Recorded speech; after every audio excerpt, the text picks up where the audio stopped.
Pernahkah kau merasa bahwa ada sesuatu dalam dirimu yang lebih dalam dari pikiranmu, lebih sunyi dari hatimu, dan lebih tua dari usia jasadmu? Bahwa ada ruang dalam dirimu yang tidak pernah tidur, yang tidak terikat oleh waktu, tidak berubah oleh luka, dan tidak tertarik pada pujian? Di balik identitas, di balik nama, di balik semua peran yang kau mainkan, ada satu kesadaran yang terus menyala, diam tapi hidup. Itulah ruh, bukan sekadar nyawa, tapi inti terdalam dari keberadaanmu. Dan hari ini, dalam video ini, kau tidak hanya akan mendengarkan, kau akan menyelam. Menyentuh lapisan demi lapisan dari siapa dirimu yang sejati. Jika engkau bertahan sampai akhir, mungkin untuk pertama kalinya engkau tidak hanya akan tahu siapa dirimu, tapi juga mengingat kembali siapa yang selama ini dia menunggumu dari dalam dirimu sendiri. Bab 1, ruh bukan sekadar nyawa. Ruh seringkali disederhanakan hanya sebagai nyawa, sebuah energi hidup yang keluar masuk tubuh, tanda hidup dan mati seseorang. Namun, jika kita menyelami lebih dalam, ruh jauh melampaui definisi sempit itu. Ia bukan sekadar kekuatan yang menggerakkan tubuh fisik, melainkan inti dari keberadaan kita yang paling hakiki. Ruh adalah sumber kesadaran yang menghidupkan seluruh dimensi jiwa dan raga. Sebuah cahaya ilahi yang bersemayam di balik tirai dunia materi. Melalui ruh kita bukan hanya hidup secara mekanis, melainkan mengalami, merasakan, dan menafsirkan makna dalam perjalanan kehidupan ini. Sebab tanpa ruh, tubuh hanyalah wadah kosong, tanpa kesadaran, tanpa arah, tanpa jiwa yang menuntun. Lebih jauh lagi, ruh bukanlah sesuatu yang bisa diukur dengan alat-alat fisik, melainkan sebuah realitas metafisik yang tidak terikat oleh ruang dan waktu. Ia datang dari sumber yang tidak terlihat, dari esensi ilahi yang maha kuasa, yang menganugerahkan ruh sebagai jembatan antara dunia fana dan kekal. Dalam teks-teks kuno dan ajaran suci, ruh disebut sebagai perintah atau nafas Tuhan yang disematkan ke dalam diri manusia. Dengan demikian, mengenali ruh bukan hanya mengenal diri sendiri secara dangkal, melainkan menyadari panggilan untuk kembali kepada asal yang hakiki, kepada Sang Sejati yang mencipta dan menyertai. Namun kenyataannya, banyak di antara kita hidup tanpa kesadaran akan ruh yang sebenarnya. Kita terperangkap dalam hiruk-pikuk dunia, sibuk dengan pencapaian materi, terikat oleh kebutuhan instan, dan seringkali melupakan suara batin yang halus.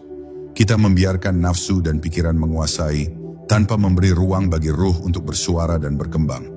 Inilah sebabnya, mengapa kehidupan terasa hampa dan tanpa tujuan, walau segudang aktivitas dijalani. Karena pada hakikatnya, ruh adalah penggerak utama dari makna dan kebijaksanaan sejati dalam hidup, dan ia hanya akan menyala ketika kita membuka pintu hati dan kesadaran. Setiap manusia sesungguhnya membawa lebih dari satu jenis ruh di dalam dirinya, masing-masing dengan nama dan fungsi yang berbeda, saling melengkapi, membentuk harmoni yang rumit namun penuh makna. Ruh bukan hanya satu entitas tunggal yang hadir dan pergi. Ia hadir dalam lapisan-lapisan jiwa yang mengatur tubuh, emosi, pikiran, dan spiritualitas. Mengenali nama-nama dan fungsi ruh tersebut adalah langkah awal untuk memahami siapa diri kita yang sesungguhnya, Sang Sejati yang tersembunyi di balik bentuk fisik dan identitas duniawi.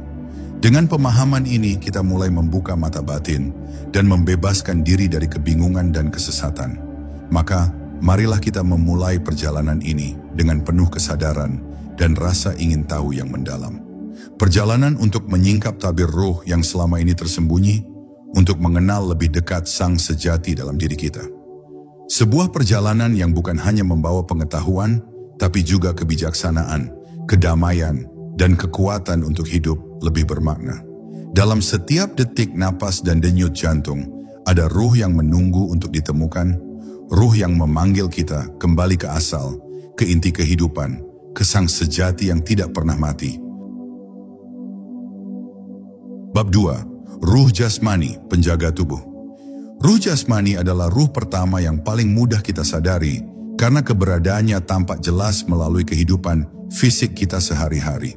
Ia hadir saat kita membuka mata, bergerak, makan, berjalan, dan merasakan dingin atau panas. Banyak orang mengira bahwa inilah satu-satunya ruh yang ada, karena ia begitu terikat pada tubuh dan aktivitas duniawi. Padahal ia hanyalah ruh paling luar, lapisan pertama dari kesadaran yang lebih dalam. Ruh ini bertugas mengatur seluruh fungsi biologis dan refleks tubuh, menjaga kita tetap hidup dalam pengertian fisik. Ketika tubuh sakit, lelah, atau mengalami stres, ruh jasmanilah yang merespons paling cepat. Ia bekerja dalam sunyi, mengatur sistem yang kompleks tanpa pernah kita sadari sepenuhnya. Namun yang harus kita pahami, ruh jasmani bukanlah pusat dari hidup kita. Ia adalah kendaraan, bukan pengendara. Ia adalah alat, bukan tujuan. Menjadikan ruh jasmani sebagai satu-satunya pusat perhatian hanya akan menjebak kita dalam pemujaan tubuh, menghiasi raga, memenuhi keinginan ragawi, tetapi mengabaikan suara jiwa. Banyak manusia modern terjebak dalam perangkap ini. Mereka berusaha keras untuk tampil sempurna di luar, namun merasa hampa di dalam. Karena ruh jasmani, sebaik apapun dijaga dan dirawat, tidak bisa menjawab pertanyaan terdalam dalam hidup. Ia tidak mampu memberi makna. Ia hanya menjaga fungsi, bukan memberi arah. Dalam dimensi spiritual, ruh jasmani adalah jembatan yang menghubungkan dunia materi dengan dunia batin. Ia bukan musuh yang harus dilawan, tapi juga bukan raja yang harus ditaati. Ia perlu disadari, dihormati, dan dijaga. Karena tanpanya, ruh-ruh yang lebih tinggi tidak akan memiliki alat untuk mengekspresikan diri di dunia. Kita membutuhkan tubuh untuk berjalan, untuk berbicara, untuk melihat keindahan, dan untuk menyentuh kasih. Ruh jasmani memungkinkan kita menjalani peran di dunia ini. Tapi apabila ruh jasmani mengambil alih seluruh kesadaran, maka kita akan tersesat dalam rutinitas dan kehilangan arah pulang ke sumber. Ketika kita mendalami fungsi ruh jasmani, kita mulai menyadari pentingnya keseimbangan. Kita tidak lagi memandang tubuh hanya sebagai beban, atau sebaliknya sebagai pusat dunia. Kita mulai memperlakukannya seperti taman yang perlu dirawat, tapi bukan satu-satunya tujuan. Kita menjaga makanan, tidur, dan gerakan bukan untuk kemewahan, tapi sebagai bentuk penghormatan kepada sang ruh yang lebih tinggi yang tinggal di dalamnya.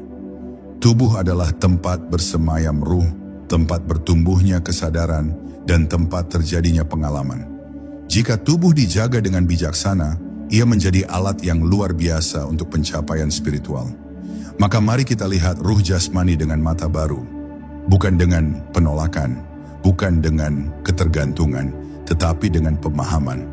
Ia adalah penjaga, pelindung, dan pelayan bagi ruh-ruh yang lebih tinggi.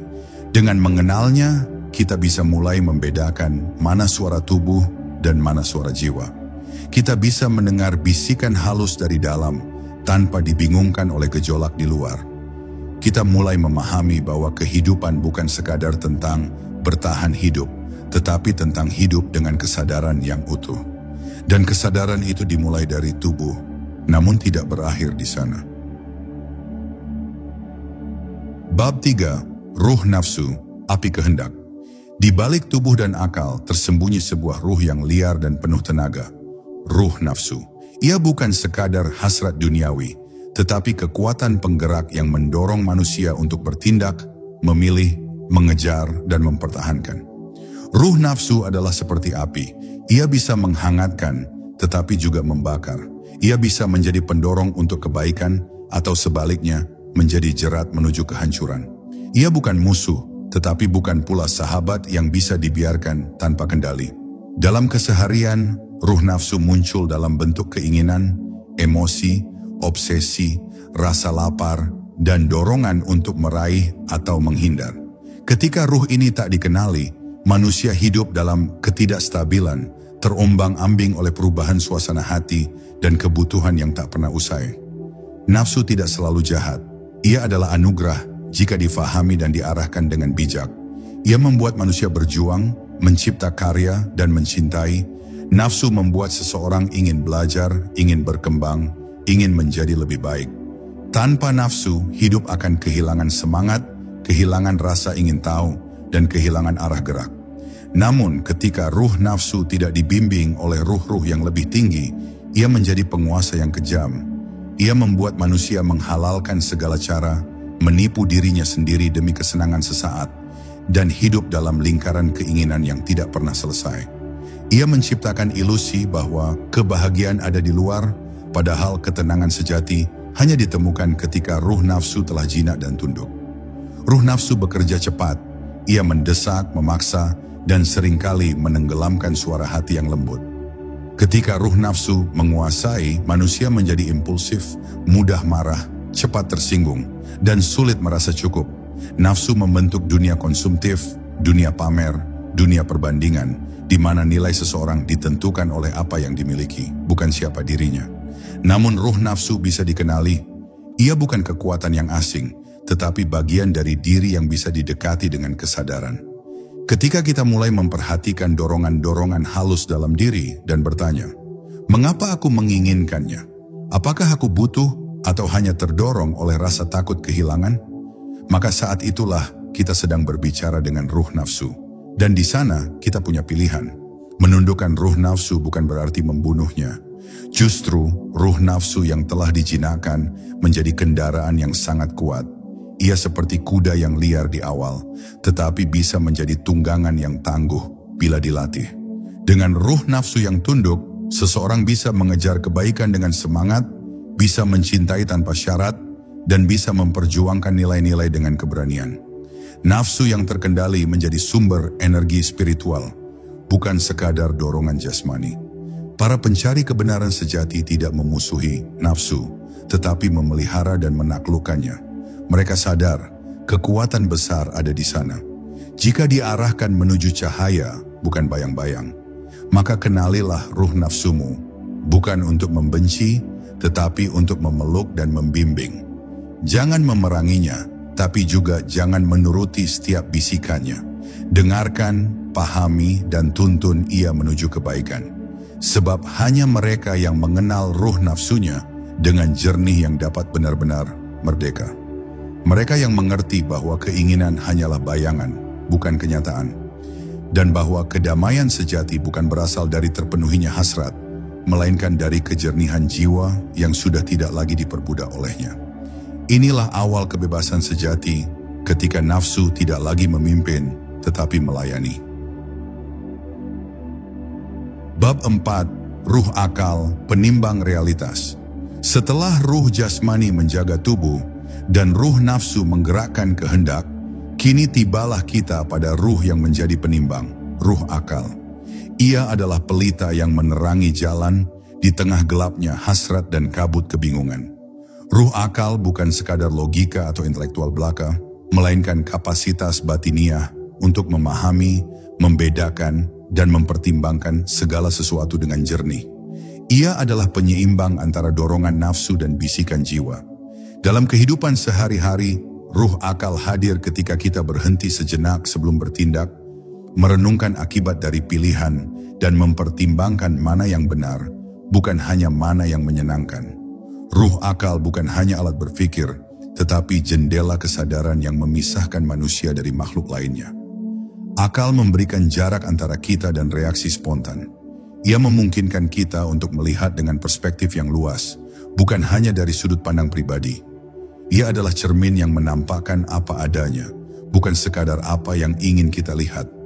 Dengan ruh akal, manusia dapat menafsirkan pengalaman, memahami simbol, mempelajari hikmah dari kejadian, dan menyusun makna dari kepingan-kepingan kehidupan.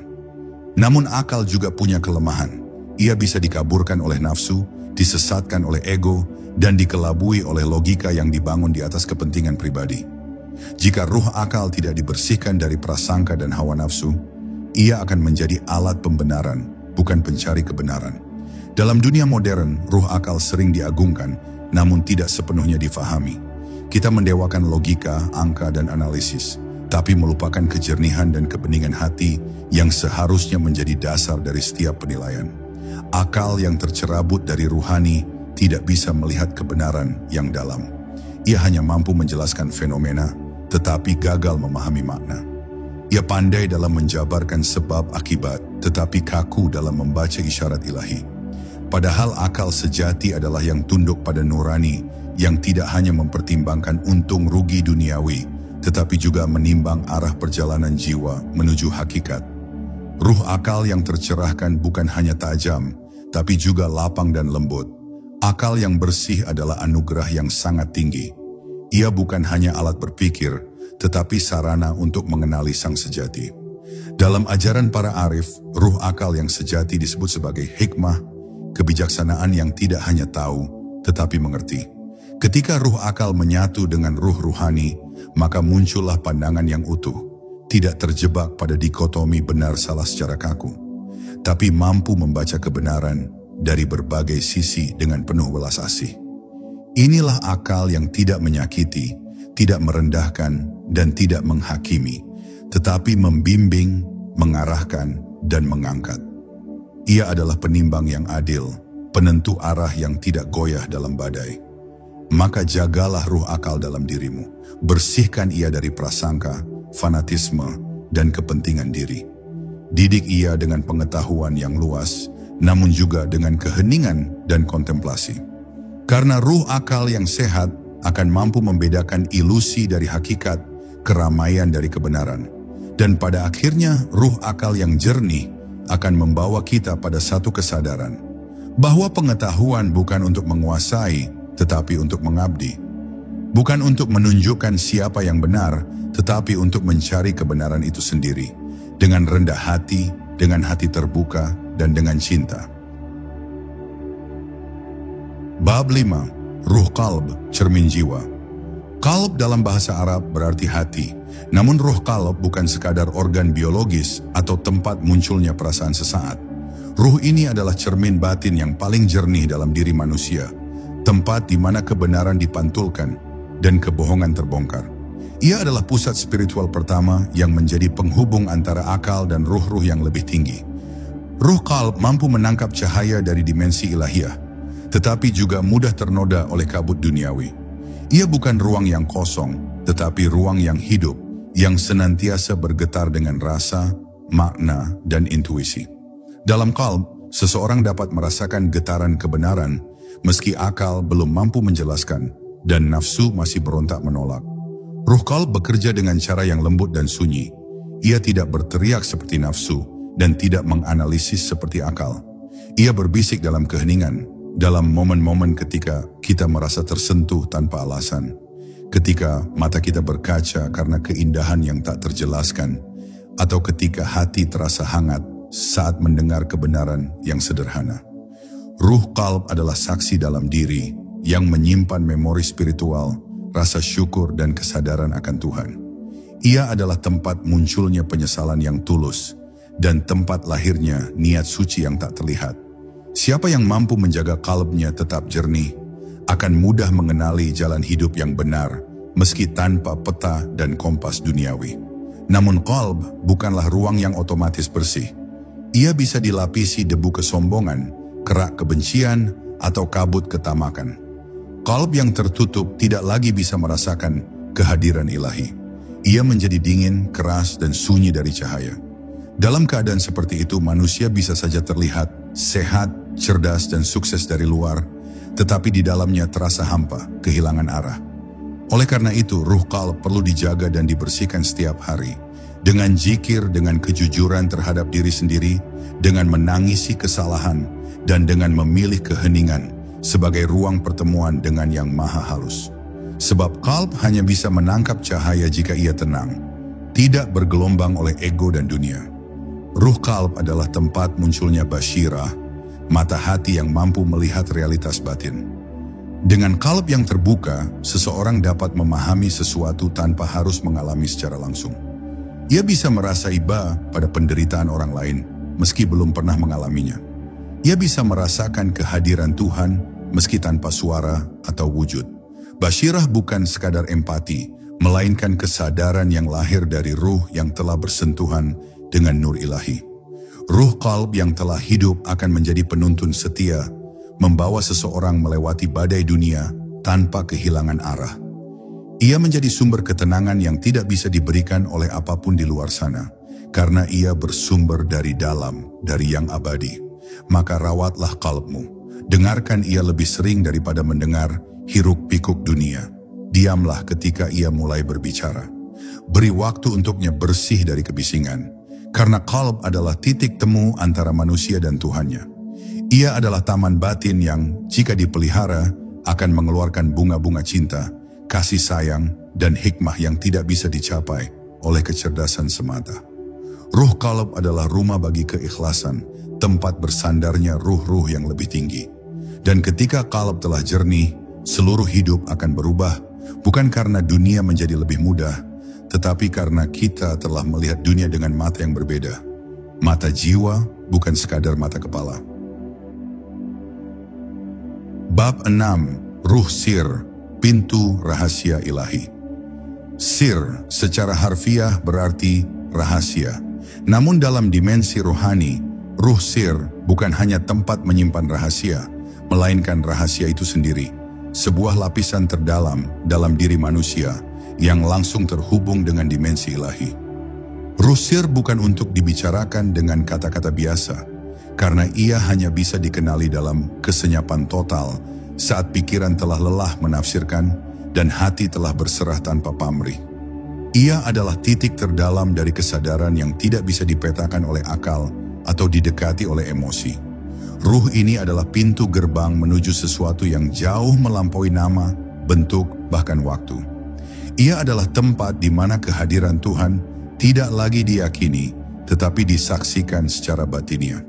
Ketika seseorang telah menyentuh ruh sir, ia tidak lagi mencari bukti, tidak lagi mempertanyakan nasib, dan tidak lagi meminta kepastian dari dunia. Sebab dalam ruang sir, semua keinginan telah meleleh dalam samudra ketauhidan. Di sana, seseorang tidak lagi memisahkan antara dirinya dan Sang Pencipta, bukan karena ia menjadi Tuhan, tapi karena ia lenyap dalam kesadaran bahwa hanya Tuhan yang nyata. Ruh sir mengungkapkan bahwa segala sesuatu adalah pantulan dari Yang Maha Esa. Bahkan dirinya sendiri bukanlah milik pribadi, melainkan titipan yang harus dikembalikan. Ruh ini tidak menghakimi, tidak membandingkan, dan tidak menuntut. Ia hanya menyaksikan dengan tenang, dengan pasrah, dan dengan cinta yang tak bersyarat. Namun tidak semua orang bisa begitu saja menyentuh ruh sir. Ia tersembunyi, tidak karena ingin memisahkan, tetapi karena manusia sering terlalu sibuk dengan suara-suara luar. Ruh sir hanya dapat ditemukan oleh mereka yang berani masuk ke dalam kesunyian terdalam, yang berani menghadapi dirinya sendiri tanpa topeng, yang sanggup melepaskan ambisi, dan yang bersedia kehilangan semua demi mengenal yang satu. Di titik ini, doa berubah menjadi keheningan, ibadah berubah menjadi kehadiran, dan ilmu berubah menjadi cahaya. Ruh sir tidak menjanjikan dunia yang lebih mudah, tapi ia menghadirkan hati yang lebih kokoh, yang tak tergoyahkan oleh pujian atau caci, oleh kehilangan atau keberlimpahan. Ketika ruh sir mulai hidup dalam diri, seseorang akan tampak biasa saja dari luar. Ia bisa duduk, berjalan, berbicara seperti manusia kebanyakan. Namun dalam dirinya telah terjadi ledakan cahaya yang tidak bisa dijelaskan.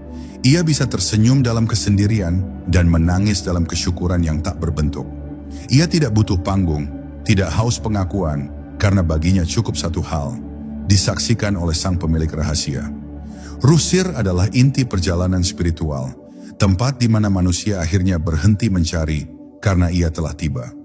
Bukan tiba di suatu tempat, tapi tiba dalam dirinya sendiri yang hakiki, yang ternyata sejak awal telah berada bersamanya. Maka diamlah dan dengarkan. Mungkin suara ruh sir sudah lama memanggil, namun tertutup oleh gelombang rutinitas dan keraguan. Bukalah pintu itu perlahan, tidak dengan paksaan tapi dengan ketulusan. Biarkan dirimu tenggelam sejenak dalam keheningan yang murni, bukan karena enggan bicara, tetapi karena kata-kata telah selesai. Jika engkau mendengar bisikan yang bukan suara telinga, melihat cahaya yang bukan dari mata, dan merasakan kehadiran yang tidak bisa dijelaskan, maka mungkin itulah ruh sir sedang menyapa. Dan disitulah rahasia sejati bukan lagi sesuatu yang perlu dikuak, tapi cukup disaksikan dengan jiwa yang hening dan hati yang bersujud dalam pengakuan yang paling dalam, bahwa semua ini sejak awal adalah miliknya. Bab 7. Ruh khafi, keheningan yang mengetahui. Ruh khafi dalam bahasa spiritual para arif adalah ruh tersembunyi yang bekerja dalam diam dan tidak bisa disentuh oleh pikiran, perasaan, atau kehendak. Ia tidak berbisik, ia tidak berteriak. Ia hanya menyadari ruh ini adalah kesadaran yang hadir tanpa objek, tanpa bentuk, tanpa kata. Ia adalah kehadiran murni yang mengamati segalanya, tanpa menilai, tanpa memilih. Ia menyaksikan ruh jasmani ketika bekerja, ruh nafsu saat bergolak, ruh akal ketika menimbang, ruh qalb saat merasakan, dan ruh sir saat larut dalam kehadiran ilahi. Namun ruh khafi sendiri tetap tenang, seperti langit yang menyaksikan awan lalu lalang, tanpa pernah terganggu. Ia adalah inti pengenalan sejati, bukan karena tahu lebih banyak, tapi karena ia hadir sebelum segala pengetahuan terbentuk. Ruh khafi tidak membutuhkan argumen atau validasi. Ia tidak bicara dalam bahasa. Ia tidak menjelaskan, karena ia tidak perlu dibuktikan. Ia hanya ada. Ketika seseorang menyentuh ruh ini, ia tidak lagi merasa perlu menjelaskan siapa dirinya, atau meyakinkan orang lain atas apa yang ia yakini. Ia telah tenang dalam ketidaktahuan yang suci, karena ia sadar kebenaran sejati tidak bisa dimiliki, hanya bisa dijalani. Ruh khafi adalah cermin yang tidak memantulkan bayangan, tapi ketiadaan. Di ruang ini, tidak ada lagi aku dan engkau, tidak ada lagi benar dan salah yang kasar, tidak ada lagi perdebatan antara iman dan akal. Hanya ada kesadaran murni yang sunyi namun tak pernah tidur. Ruh ini muncul dalam momen-momen tak terduga, ketika kita menatap langit malam dan tiba-tiba merasa sangat kecil, namun penuh. Ketika kita melihat kematian, bukan dengan ketakutan, tapi dengan kesadaran akan kefanaan yang damai. Atau ketika kita duduk dalam keheningan dan merasa seolah seluruh semesta sedang berbicara tanpa suara. Ruh khafi tidak menciptakan efek dramatis. Ia hadir seperti embun yang turun di pagi buta, tak terdengar, tak terlihat, tapi meninggalkan bekas yang dalam. Ia mengajarkan bahwa mengetahui bukanlah tentang mengumpulkan, tetapi tentang melepaskan. Melepaskan prasangka, melepaskan ego, bahkan melepaskan pencarian itu sendiri. Karena ruh ini hanya muncul ketika tidak ada lagi yang dikejar. Ruh khafi juga membawa kesadaran tentang satu hal yang sangat penting, bahwa semua yang kita ketahui, semua yang kita yakini, dan semua yang kita jalani, pada akhirnya hanyalah bayangan dari yang tak terhingga. Ruh ini tidak menghapus realitas dunia, tapi membingkainya dengan kesadaran bahwa semua ini sementara. Ia membuat seseorang tidak lagi terikat pada identitas, jabatan, atau bahkan peran spiritual. Karena di dalam ruang khafi yang tersisa hanyalah satu hal, keberadaan murni. Tidak ada upaya untuk menjadi sesuatu, karena menjadi telah digantikan oleh menyatu. Tidak ada ambisi untuk tahu lebih, karena pengetahuan telah berubah menjadi keheningan yang cukup. Dan di sanalah ruh ini berdiam, di balik segalanya, sebagai saksi abadi yang tidak pernah berubah. Maka jangan buru-buru mencarinya. Ruh khafi tidak bisa dicapai dengan usaha keras, tapi dengan ketulusan total. Ia bukan hadiah bagi yang cerdas, tetapi bagi yang rela larut. Ia bukan milik mereka yang banyak bicara, tapi bagi mereka yang mampu diam dengan hati yang terbuka. Diam bukan karena lelah, tetapi karena tahu bahwa tak ada lagi yang perlu dikatakan. Ruh khafi akan memperlihatkan dirinya bukan dengan cahaya gemerlap, tetapi dengan keheningan yang menyelimuti. Dan saat engkau merasa bahwa semuanya telah usai, bahwa tak ada lagi yang harus dibuktikan, dicapai atau dikejar, maka mungkin saat itulah ruh khafi sedang menyingkapkan tabirnya. Pelan, lembut, tanpa jejak. Bab 8. Ruh Akhfa, bayangan terhalus Sang Maha Rahasia. Akhfa, satu kata yang artinya yang paling tersembunyi. Ruh Akhfa adalah pusat paling dalam dari ruhani manusia, lebih dalam dari ruh sir, lebih sunyi dari ruh khafi. Ia tidak bisa diselami oleh ilmu, tidak bisa dijangkau oleh perasaan, tidak bisa disentuh oleh kehendak. Ia adalah getaran pertama dari cahaya Tuhan dalam diri manusia. Sumber segala kesadaran, namun tak pernah tampil sebagai objek kesadaran. Akhfa adalah misteri dari segala misteri. Tempat Tuhan meniupkan sebagian dari dirinya ke dalam ciptaannya. Ia adalah rahasia yang bahkan tidak disebutkan dalam kitab secara terbuka, karena keberadaannya bukan untuk dipahami, melainkan untuk dirasakan dalam kepasrahan yang tak memerlukan jawaban. Dalam ruh Aqfa, manusia tidak lagi merasakan dirinya sebagai subjek atau pelaku. Ia hanyalah partikel kecil dari lautan wujud yang tak berbatas. Di tingkat ini, bahkan perasaan aku sedang mendekat kepada Tuhan pun menghilang. Karena tidak ada lagi yang mendekat, tidak ada lagi jarak, dan tidak ada lagi dua. Yang ada hanyalah kehadiran mutlak yang tidak bisa dilihat tapi nyata. Ia adalah denyut kesadaran yang membuat segala kehidupan bergerak, namun ia sendiri tidak pernah bergerak. Aqfa tidak berbicara kepada kita. Ia tidak memberi pesan, ia hanya diam, dan dalam diamnya itulah kita sadar bahwa segala sesuatu berasal darinya, dan akan kembali kepadanya tanpa pernah benar-benar terpisah. Banyak yang mengira ruh Aqfa adalah tujuan akhir, padahal ia adalah awal yang dilupakan. Sejak ruh ditiupkan ke dalam jasad, lapisan Aqfa telah ada, namun tersembunyi oleh lapisan-lapisan lain, oleh nafsu, oleh ego, oleh identitas. Perjalanan ruhani sejati adalah bukan menciptakan sesuatu yang baru, tetapi menyibak lapisan demi lapisan, agar kita bisa kembali kepada asal. Ruh Aqfa tidak bisa dicapai dengan metode, tidak bisa dipaksa terbuka dengan ritual. Ia hanya akan menyingkap dirinya kepada mereka yang sepenuhnya lebur, bukan karena ingin tahu, tapi karena telah selesai dengan semua keinginan. Hanya dalam keterlepasan total, Aqfa menampakkan cahaya yang tak menyilaukan, namun memurnikan segalanya. Saat seseorang benar-benar menyentuh ruh Aqfa, ia menjadi seperti tidak ada, bukan dalam arti lenyap secara fisik, tetapi lenyap dari kepentingan pribadi. Ia berbicara, tapi tidak mengklaim. Ia berjalan, tapi tidak meninggalkan jejak. Ia memberi, tapi tidak merasa sedang memberi. Hidupnya menjadi pantulan murni dari kehendak ilahi. Bukan karena ia tahu kehendak itu, tetapi karena ia telah menjadi bagian darinya. Ruh Aqfa membuat seseorang menjadi ringan, sejuk, dan menenangkan. Bukan karena ia mengatur kata, tapi karena kata-katanya lahir dari keheningan terdalam. Ia tidak butuh pujian, tidak terusik celaan. Ia seperti udara, tak terlihat, tapi mutlak dibutuhkan. Ia seperti cahaya fajar, sunyi namun mengubah segalanya. Maka tidak perlu berambisi untuk mengenal Aqfa. Sebab yang mengenal bukanlah kamu. Justru semakin kamu ingin mengenalnya, semakin ia menjauh. Karena ruh Aqfa hanya bisa disinggahi oleh jiwa yang telah kembali menjadi tanah, rendah, pasrah dan siap menerima. Aqfa tidak menyukai hiruk-pikuk pencarian, tapi ia datang pada jiwa yang telah menyerah tanpa putus asa.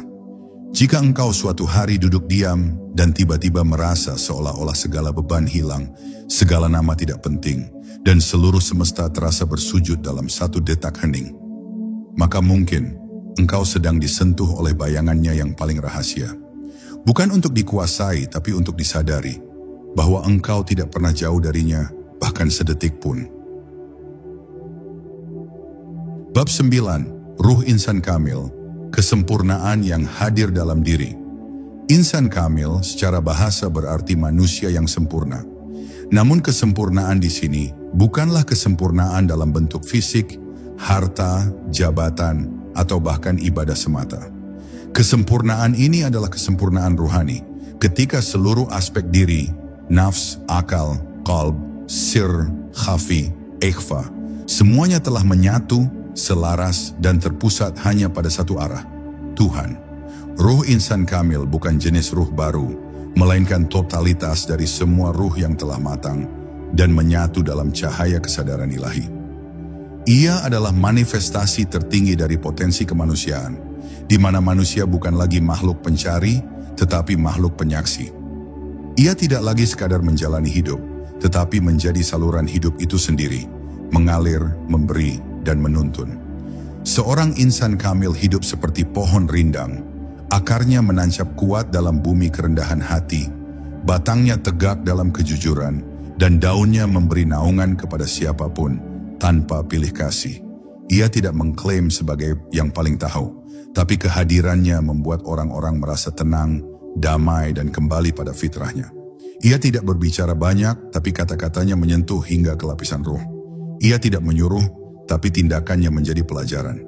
Ruh insan kamil adalah cermin jernih yang jika engkau memandang ke dalamnya dengan tulus, engkau tidak akan melihat dia, tapi engkau akan melihat pantulan dirimu sendiri. Dan akhirnya pantulan Tuhan yang bersemayam dalam dirimu. Menjadi insan kamil bukan tentang menjadi sempurna dalam segala hal, tapi tentang menjadi utuh. Tidak lagi terpecah antara dunia dan akhirat, antara materi dan spiritual, antara diri dan Tuhan. Ia menyatukan segalanya dalam keseimbangan yang tenang, seperti lingkaran yang tak berawal dan tak berujung. Ruh insan kamil adalah realisasi dari potensi ruhani manusia. Ketika semua pencarian berujung pada kepulangan. Kepulangan yang bukan ke tempat, tetapi ke keadaan. Keadaan di mana engkau tidak lagi berada di luar kehendaknya. Setiap langkahnya adalah zikir, setiap diamnya adalah doa, dan setiap napasnya adalah syukur. Namun jalan menuju insan kamil bukan jalan yang ringan. Ia bukan hasil dari semangat sesaat atau pencapaian duniawi. Ia adalah buah dari kehancuran ego, penyerahan total, dan cinta tanpa syarat. Tidak semua manusia sampai ke titik ini dalam kehidupan dunia, tapi setiap manusia membawa benihnya. Setiap manusia punya potensi untuk menjadi insan kamil, asal ia rela digerus, dibentuk, dan dimurnikan oleh perjalanan batinnya. Ruh ini hanya tumbuh dalam jiwa yang telah mati dari ambisinya sendiri, dan hidup kembali dalam kehendak yang lebih besar daripada dirinya. Ia tidak lagi melihat hidup sebagai pertempuran, tapi sebagai amanah yang suci, untuk dijalani dengan kasih dan cahaya. Dan inilah yang sering terlupa. Insan kamil bukanlah sosok luar biasa yang harus kita cari di luar diri. Ia bukan tokoh mitos atau figur agung yang jauh dari jangkauan. Ia adalah kemungkinan dalam dirimu sendiri. Potensi itu telah ditanamkan sejak awal oleh Dia yang menciptakanmu. Dan perjalananmu dengan segala suka dan deritanya adalah caranya menyadarkan engkau akan apa yang sudah lama ada dalam dirimu. Ruh insan kamil adalah kamu yang telah mengenali siapa kamu sebenarnya. Bukan identitas dunia, bukan luka masa lalu, bukan topeng yang kamu pakai, tapi kamu yang hakiki, kamu yang sejati. Dan ketika engkau tiba di sana, engkau tak perlu berkata apa-apa, karena diam pun telah menjadi cahaya. Bab 10. Kembali ke sang sejati. Saat semua menyatu. Pada akhirnya, seluruh pencarian ruhani manusia mengarah pada satu hal. Kembali ke sang sejati. Ia bukan sosok asing, bukan entitas di luar sana, bukan bayangan yang jauh. Sang sejati adalah dirimu yang terdalam. Dirimu sebelum engkau disebut oleh nama, sebelum engkau diajari makna, sebelum engkau memilih antara dunia dan akhirat. Ia adalah keutuhan yang tak terbelah. Ia tidak banyak bicara, tidak memerlukan pembelaan, tidak butuh pengakuan. Sang sejati hanya hadir. Ia adalah ruh yang tidak terbagi dalam lapisan, tapi yang menjadi dasar dari semua lapisan. Ketika engkau menyadari keberadaannya, bukan lewat pikiran atau keyakinan, melainkan lewat keheningan yang sangat dalam, maka engkau akan mengerti bahwa engkau telah sampai. Sang sejati bukan tujuan baru. Ia adalah permulaan yang dilupakan. Dalam setiap laku kehidupan, dalam tawa dan tangis, dalam luka dan sembuh, sang sejati menanti. Ia tidak menuntut, hanya memanggil dengan suara yang tidak bisa didengar oleh telinga, hanya bisa dirasakan oleh hati yang telah sunyi dari kebisingan dunia. Di sanalah ruh manusia tidak lagi bertanya, tidak lagi berdebat, tidak lagi menuntut tanda. Karena semua pertanyaan telah larut dalam satu kesadaran. Aku berasal darinya dan kepadanya aku kembali. Di saat itulah ruh tidak lagi berjalan, tapi melebur. Tidak lagi melihat perbedaan, tapi menyatu dalam cinta yang tidak terdefinisi. Kembali ke sang sejati bukan berarti menjadi pasif atau meninggalkan dunia. Justru sebaliknya, mereka yang telah pulang ke dalam akan hadir keluar dengan lebih terang.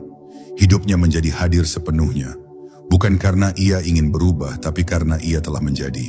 Ia memandang semua orang dengan kasih, karena ia tahu setiap orang membawa percikan yang sama. Ia memaafkan dengan tulus karena ia sadar tidak ada yang benar-benar memisahkan satu jiwa dari jiwa lain. Ia tidak menjadikan hidup ini beban, tapi jembatan. Jembatan menuju kesadaran kolektif bahwa kita semua satu dalam Dia yang satu. Dan dari sanalah muncul cahaya baru, bukan dari luar tapi dari dalam.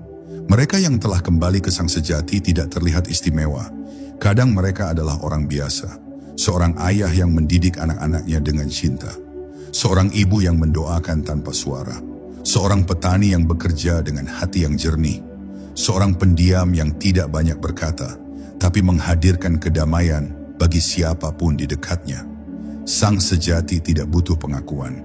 Ia hadir dalam diam, tapi menggetarkan dunia. Kehadirannya adalah doa yang hidup. Tatapannya menembus waktu. Ucapannya menyejukkan tanpa perlu menyebut nama Tuhan, karena seluruh dirinya telah menjadi ayatnya. Inilah yang membuat ruh yang kembali menjadi cahaya, bukan karena ingin bersinar, tapi karena telah bersatu. Dan kini, ketika kita telah sampai di akhir, saatnya diam sejenak.